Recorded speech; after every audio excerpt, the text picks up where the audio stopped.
Hay algo muy inquietante en descubrir que el desastre no fue improvisado, que lo que parecía una cadena de eventos salvajes, violentos y descontrolados, en realidad tenía estructura, que detrás del miedo había intención, detrás del ruido, diseño, detrás del colapso, estrategia.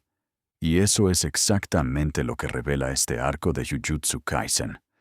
Porque los arquitectos del caos no trata solo de villanos, trata de funciones dentro del desastre, del oportunista que disfruta la confusión, de quien usa el pasado como arma, del que cree ciegamente en un plan, del que entrega su moral a una figura de poder, y del cerebro final que no destruye el mundo con sus manos, sino con su visión.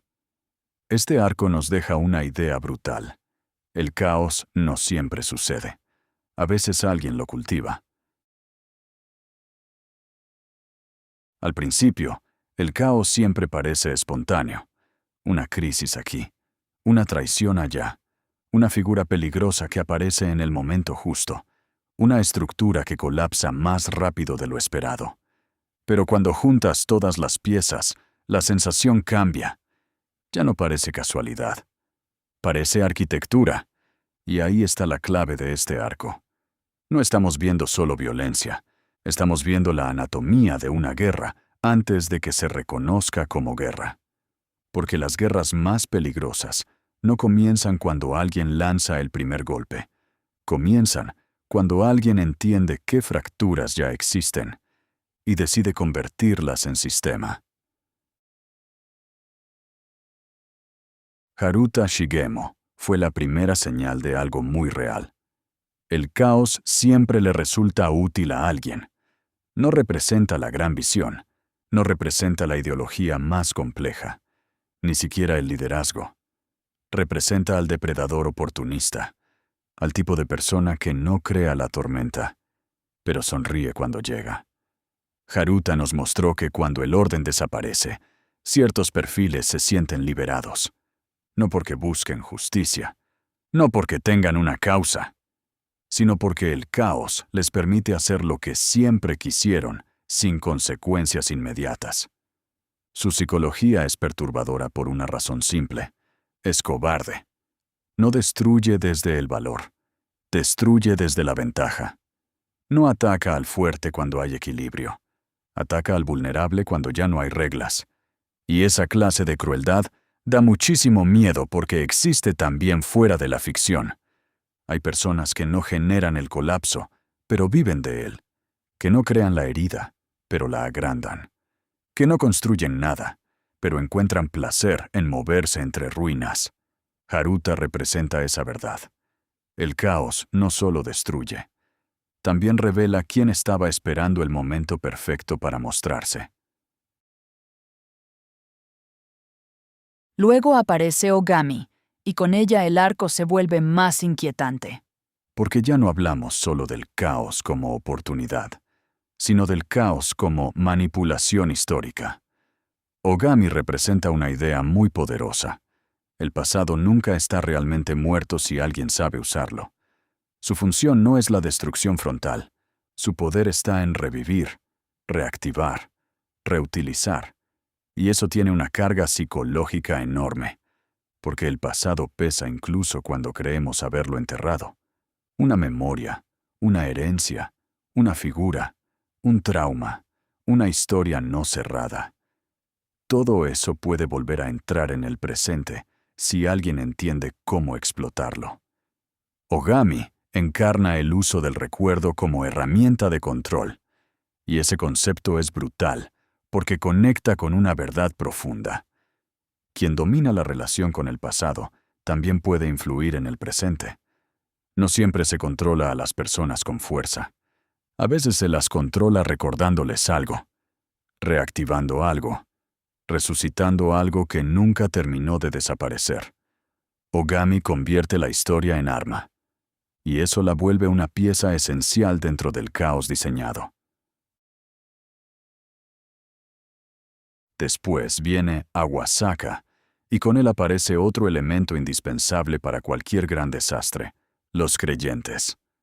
Porque ningún arquitecto del caos puede trabajar solo. Necesita manos. Necesita ejecutores. Necesita gente que no necesite entenderlo todo para obedecer. Awasaka representa la fe en el plan mayor. No necesariamente la genialidad. No necesariamente el liderazgo, sino la confianza absoluta en que el caos tiene propósito. Ese perfil psicológico es muy importante porque muestra cómo operan las grandes estructuras de manipulación. La gente no siempre sigue a un líder porque lo entienda por completo. A veces lo sigue porque necesita creer que alguien sí entiende. Y esa necesidad de sentido vuelve a las personas profundamente vulnerables. Cuando el mundo es confuso, seguir un plan puede sentirse como alivio. Cuando todo parece incierto, la certeza ajena puede parecer refugio. Ahí está el peligro. Porque la fe sin cuestionamiento puede convertirse en una vía directa hacia la destrucción. Awasaka no es solo un subordinado. Es la prueba de que los sistemas peligrosos no dependen únicamente de líderes monstruosos. Dependen también de personas dispuestas a ejecutar sin dudar. Si Awasaka representa la fe en el plan, Uraume representa un nivel todavía más frío, la lealtad absoluta al poder. Uraume no se mueve solo por estrategia, se mueve por devoción, y esa devoción cambia todo. Porque cuando una persona deja de filtrar la realidad por su propia moral y empieza a filtrarla por la voluntad de una figura superior, la autonomía desaparece. Uraume encarna esa psicología con una precisión inquietante. No hay tensión aparente. No hay contradicción visible. No hay distancia crítica. Solo una alineación total con aquello que considera superior. Y eso es peligrosísimo. Porque ningún poder absoluto se sostiene por sí mismo. Siempre necesita creyentes absolutos. Siempre necesita a alguien que no haga preguntas, que no dude, que no negocie, que convierta la obediencia en identidad. Uraume nos deja una verdad dura. Las figuras más peligrosas del mundo no existen sin personas dispuestas a entregarles su criterio. Y entonces el arco llega a su punto máximo, porque después del oportunista, de la manipuladora del pasado, del creyente del plan y de la devoción absoluta, aparece la mente que conecta todo, Kenjaku, no como simple villano, sino como arquitectura consciente. Kenjaku representa algo mucho más grande que la violencia visible, la planificación del destino. No vive en el presente como los demás. Opera a largo plazo. Piensa en generaciones. Observa estructuras completas. Usa personas, heridas, símbolos y caos como materiales de construcción. Y ahí se revela la verdad final del arco. El desastre no fue una suma aislada de monstruos. Fue una composición. Kenjaku no solo actúa dentro del caos. Lo hace posible. Lo prepara. Lo encadena. Lo convierte en método. Eso lo vuelve el vértice perfecto del arco 4, el punto donde entendemos que la violencia ya no es simplemente emocional o reactiva. Ahora es estratégica. Si vemos todo el arco completo, aparecen 5 funciones muy claras. Haruta, aprovechar el caos. Ogami, activar el pasado. Awasaka, creer en el plan. Uraume, entregarse al poder. Kenjaku, diseñar el tablero. 5 formas distintas. Una misma dirección. Eso vuelve al arco muy poderoso porque no muestra el caos como una sola cosa. Lo muestra como ecosistema. Un ecosistema donde no todos tienen el mismo rol, pero todos contribuyen. Y eso se parece demasiado a cómo funcionan las crisis reales. No todos los que participan en un desastre son iguales. Unos lo financian, otros lo justifican, otros lo organizan, otros simplemente se benefician. Pero cuando todas esas piezas se alinean, el resultado parece inevitable. Una de las ideas más oscuras de este arco es esta. El caos siempre beneficia a alguien, aunque parezca absurdo, aunque duela aceptarlo, aunque desde fuera solo veamos ruina.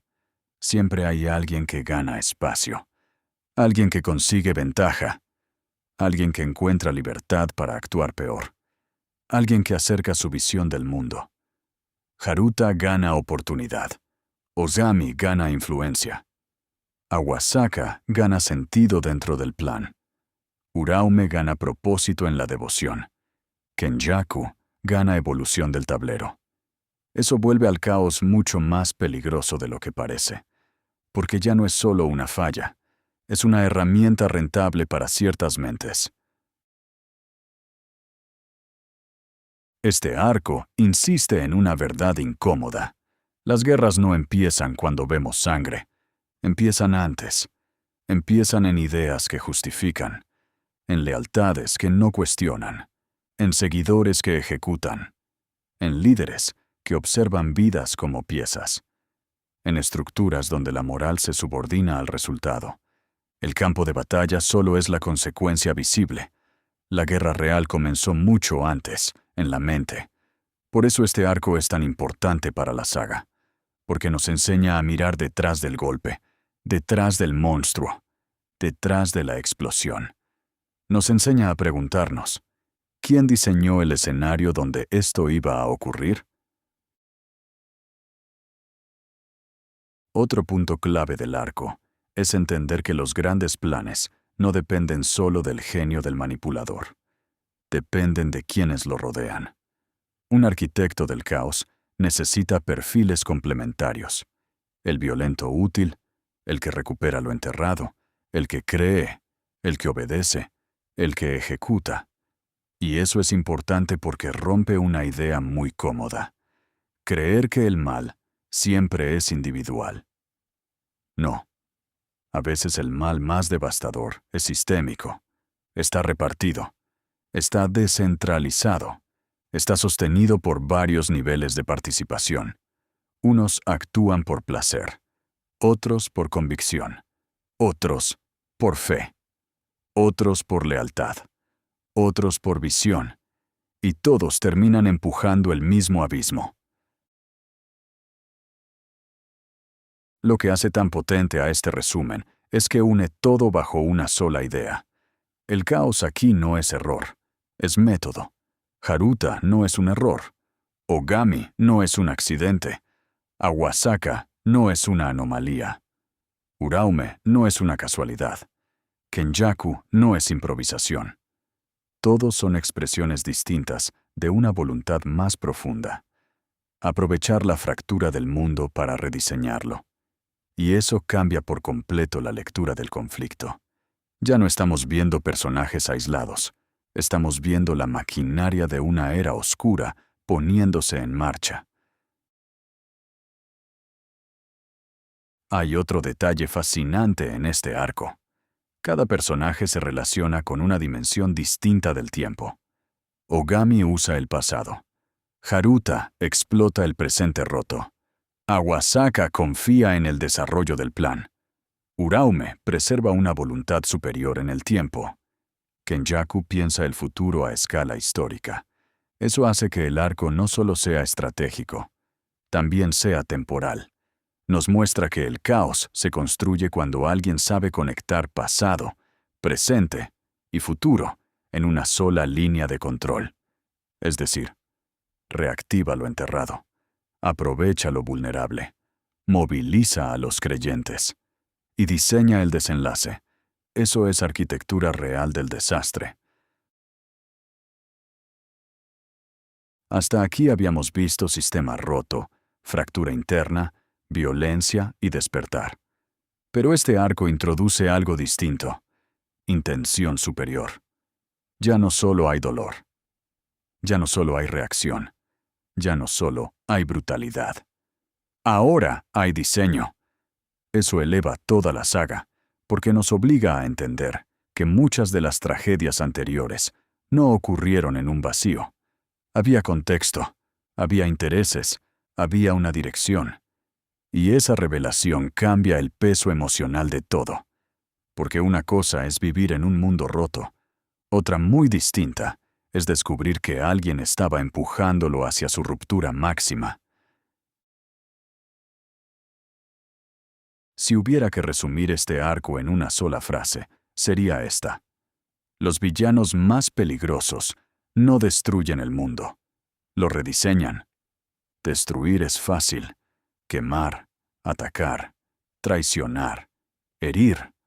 Todo eso puede hacerlo cualquiera con suficiente odio o suficiente poder. Pero rediseñar exige otra cosa. Paciencia, visión, desapego, uso instrumental de las personas, capacidad para tolerar el sufrimiento ajeno como parte del proceso. Eso es mucho más aterrador, porque implica que el desastre no termina cuando acaba la batalla. Sigue dentro de la nueva forma que deja. Haruta nos enseña que el caos libera la crueldad oportunista. Ogami nos enseña que la historia puede convertirse en arma. Awasaka nos enseña que la fe ciega es combustible de cualquier plan oscuro. Uraume nos enseña que la devoción absoluta mata la conciencia individual. Kenjaku nos enseña que el caos puede ser ingeniería pura. Y juntos dejan un mensaje profundo. Ninguna guerra grande ocurre sola. Siempre hay una red invisible sosteniéndola. Ese es el corazón de este resumen.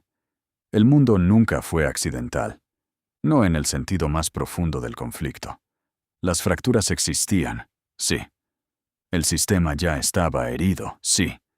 La violencia ya respiraba dentro de la historia, sí. Pero este arco revela que hubo algo más. Una mente capaz de leer esas grietas como oportunidades. Y cuando alguien con paciencia, visión y ausencia de escrúpulos encuentra un mundo ya fracturado, no ve tragedia. Ve material. Ahí nace el verdadero peligro. Este arco no solo habla de villanos, habla de cómo se construye una catástrofe, de cómo el caos necesita piezas diferentes, de cómo las guerras necesitan creyentes, de cómo los líderes necesitan seguidores, De cómo la manipulación requiere tiempo. y de cómo el mal más profundo rara vez se presenta como simple furia. A veces se presenta como inteligencia, como estrategia, como paciencia, como visión. Y eso lo vuelve aún más difícil de detectar, porque lo que destruye de golpe asusta, pero lo que rediseña en silencio, gobierna. En el arco 4, los arquitectos del caos, entendimos que la violencia no siempre aparece sola. Algunas personas viven del caos, otras lo manipulan, pero alguien siempre lo diseña. Vimos a Haruta Shigemo y la crueldad oportunista. Ogami y el pasado convertido en arma. Awasaka y la fe en un plan mayor. Uraume y la devoción absoluta. Kenjaku y el arquitecto que mueve el mundo. Y este arco revela algo inquietante. El caos siempre beneficia a alguien. Las guerras necesitan seguidores. Los líderes necesitan creyentes. Y los manipuladores necesitan tiempo. Porque los villanos más peligrosos no destruyen el mundo, lo rediseñan. La maldición y la voluntad continúa. Si este arco te dejó una idea clara, que sea esta. No todo desastre nace de la rabia. A veces nace de una mente paciente. Y cuando el caos deja de ser accidente, empieza la fase más peligrosa de la historia.